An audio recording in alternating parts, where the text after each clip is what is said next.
সমস্ত নাটকের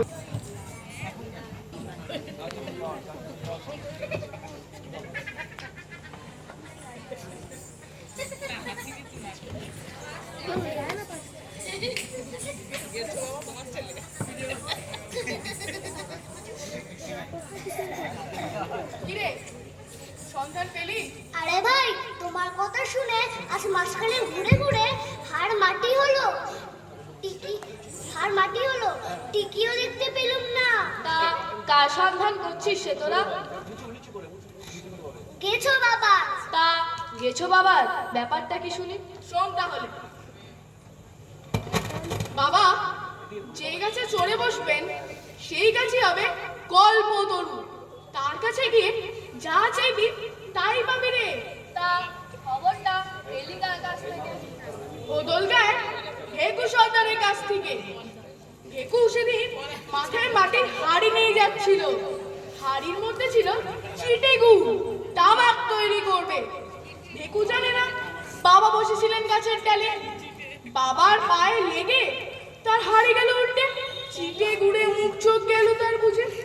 বাবার দয়ার শরীর বললেন, ভেকু তুই কি চাস আমাকে বল। ভেকু বলে, বাবা আমার একখানা টেনা দাও, মুখখানা মুছে ফেলি। যেমনি বলা অমনি গাছের উপর থেকে পড়লো একটা গামছা। মুখ চোখ মুছে ভেকু যেই ওপর দিকে তাকালো, দেখলো ওপরে কেউ নেই। যা চাইবে শুধু একবার, তারপর কেঁদে আকাশ ফাটালেও কোনো সাড়া মিলবে না।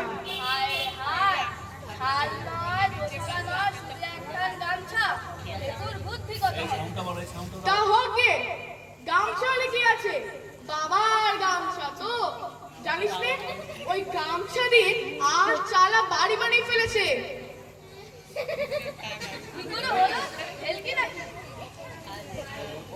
বদল পাড়ার মেলায় একুশে দিন গামছা পেতে বসলো। হাজারে হাজারে লোক এসে জমলো। বাবার নামে টাকাটা, শিকেটা, আলুটা, মুলোটা চার দিক থেকে গামছা করে পড়তে লাগলো। মায়েরা এসে বলে,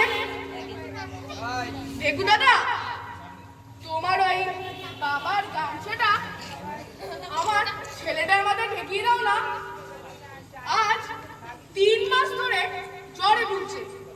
ও নিয়ম হচ্ছে 5 কণকে চাল, 5টা শিকে, 5টা সুপারি, 5-6টা ঘি।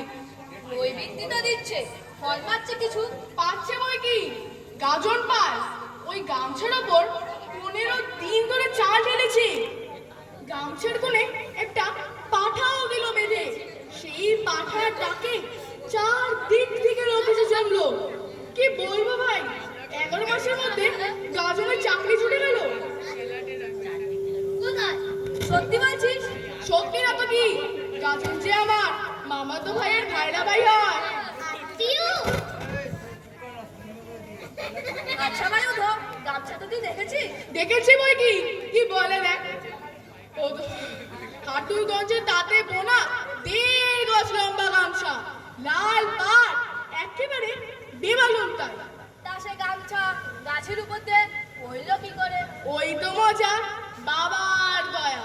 চল ভাই চল, খোঁজ করতে বেরোই। কিন্তু চিনবো কি করে? ওই তো মুশকিল, কেউ তো দেখেনি। হবে তো ভেকু চোখ মুখ গেল ছিটে গুড়ে বুঝে। তবে উপায়? আমি হাটে বাজারে ঘুরে ঘুরে সকলকে হাত জড়ো করে জিজ্ঞেস করছি, দয়া করে বলো তুমি কি গেছো বাবা, তুমি কি গেছো বাবা, তুমি কি গেছো বাবা। শুনলে তারা মারতে আসে।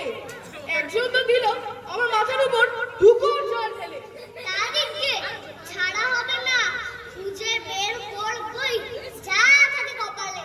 ভেকু বলে, গাছে চললে তবেই বাবা রূপ ধরা পড়ে, নিচে থাকলে চেম্বার চলবে। আমি একটা উপায় বার করছি। কি উপায়? তোরা চিন্তা কর।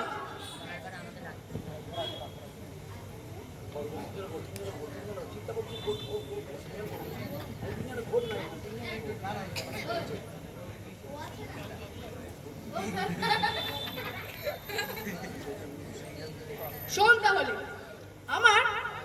আমরা কাছে আমরায় ভরে গেছে। আমি যাকে দেখছি তাকেই বলছি, আমরা পেরে নাও, আমরা পেরে নাও, আমরা পেরে নাও। আমরা গেছে আমরাগুলো প্রায় শেষ হয়ে এলো। ডালপালাও ভেঙেছে, কিন্তু কেঁচো বাবার সন্ধান পেলাম না। আর দেরি নয় রে, চল। কপালের যদি জোর যদি থাকে দর্শন লাভ হবেই হবে। একবার গলা ছেড়ে ডাকতে না ভাই। গেছো বাবা, ও গেছো বাবা, দয়াল বাবা, পারুল মনে কোথাও যদি লুকিয়ে থাকো, দয়া করে আমাদের দর্শন দাও। ওরে হয়েছে রে, দয়া হলো বুঝি। কই রে কই?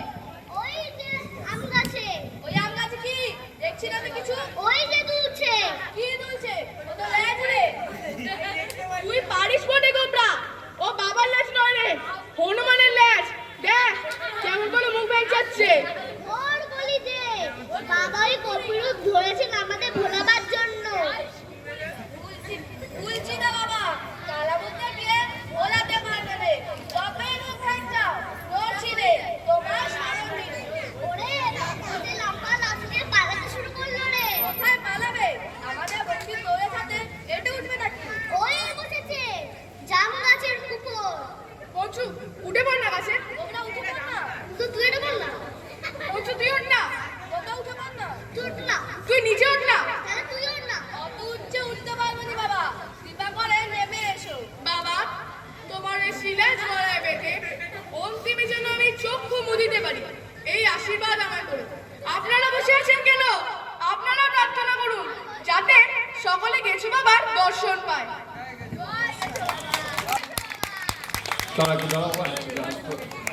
একটু জোরে হাততালি দেবেন। এই তিনজন সুযোগী শিল্পী আপনাদের সামনে গেছো বাবা অভিনয় করে দেখালো। আমরা অনির্বাণ সঙ্গের তরফ থেকে তাদেরকে জানাই অসংখ্য ধন্যবাদ এবং ভালোবাসা। জয় গেছো বাবা, জয়।